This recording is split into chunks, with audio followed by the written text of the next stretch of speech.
నియామకాల కోసం నాటి పోరాటం జరిగి 2014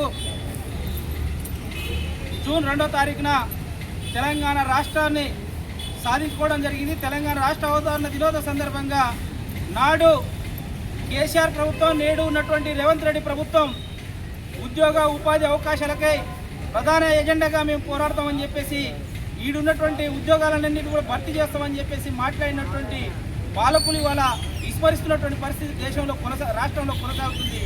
రాష్ట్రంలో ప్రజా ఆకాంక్ష ఇవాళకి నేటికి కూడా అమలు కానటువంటి పరిస్థితి ఉన్నది. ఇవాళ నిధులు నియామకాలు లేవు. ఇవాళ భూములు కూడా ఇవాళ రోడ్డు వ్యవసాయం చేసుకుంటున్న ప్రజల దగ్గర ఉన్నటువంటి భూములు కూడా ఇవాళ గుంజుకున్నటువంటి పరిస్థితి ఈరోజు తెలంగాణ రాష్ట్రంలో కొనసాగుతున్నది. ఇవాళ తెలంగాణ అనేది ప్రజాస్వామిక తెలంగాణ కాకుండా ఇవాళ దొరల తెలంగాణగా మారుతున్నటువంటి పరిస్థితి ఈరోజు కనబడుతుంది.